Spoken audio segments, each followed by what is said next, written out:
இயக்குனர் பாரதி ராஜாவின் தேனி பண்ணை வீட்டில் அவரது உடல் அடக்கம் செய்யப்படும் இடத்தை ஜேசிபி மூலம் சுத்தம் செய்யும் பணி நடைபெற்று வருகிறது. விவரங்களோடு இணைகிறார் நமது செய்தியாளர் சிவசபாபதி.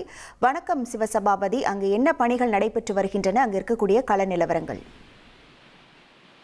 இந்த தேனி மாவட்டம் காற்றோடு அப்படிங்கிறது கொடைக்கானலுக்கு செல்லும் வழியாக தான் இருக்கு. இங்க இருந்து பாத்தீங்கன்னா, அதாவது கொடைக்கானலுக்கு செல்லும் வழியில இருந்து கரெக்டா ஒரு 50 மீட்டர்ல இடது பக்கம் பாரதி ராஜாவினுடைய பண்ணை வீடு இருக்கு.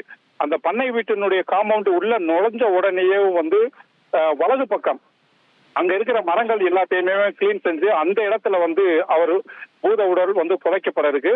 அதுக்கு பின்னாடி பாத்தீங்கன்னா பாரதி ராஜாவுக்கு அங்க ஒரு மணிமண்டபம் எழுப்பப்படும் அப்படின்னு சொல்றாங்க. இது மட்டும் இல்லாம அரசு மரியாதை செய்யப்படும் அப்படிங்கறதுனால ஏராளமான அரசு அதிகாரிகள் மற்றும் போலீசார் இப்போ அந்த இடத்த பார்வையிட்டு இருக்காங்க. வர்ற விஐபிக்கு எல்லாம் எந்த மாதிரி பாதுகாப்பு கொடுக்கணும் அப்படிங்கறதையும் பார்வையிட்டு இருக்காங்க.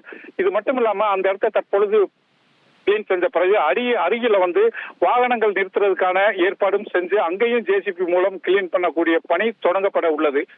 மேலும் பாத்தீங்கன்னா பாரதி ராஜாவின் உடல் இரவு ஒரு 3 மணி 4 மணி வரை இங்கு வரக்கூடும் அப்படின்னு எதிர்பார்க்கப்படுகிறது. அதற்கு பின்பாக அதிகாலையில பொதுமக்கள் மற்றும் விஐபியினுடைய பார்வைக்கு இந்த பண்ணை வீட்டிலே வச்சிருந்து அவங்க குல வழக்கு பிரகாரம் இங்க இருக்கிற சடங்குகள் எல்லாம் செய்யப்பட்டு ஒரு 3 மணி அளவில் அவருடைய உடல் நல்லடக்கம் செய்யறதா இங்க இருக்கிற அவங்க உறவினர்கள் சொல்லியிருக்காங்க. மேலும் தற்பொழுதே பாத்தீங்கன்னா இந்த இடத்தை அரசு அதிகாரிகள் அடுத்து பத்திரிகை நிருபர்கள் எல்லாமே வந்ததுனால இந்த இடம் தற்பொழுது ஒரு பரபரப்பாகவே இருந்துட்டு இருக்கு.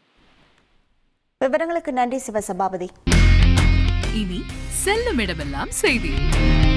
தந்தி டிவியின் வாட்ஸ்அப் சேனலை ஃபாலோ பண்ணினா செல்ல இருக்கும் இடமெல்லாம் செய்தி. இதோ QR கோட் இப்பவே ஸ்கேன் பண்ணுங்க, ஃபாலோ பண்ணுங்க.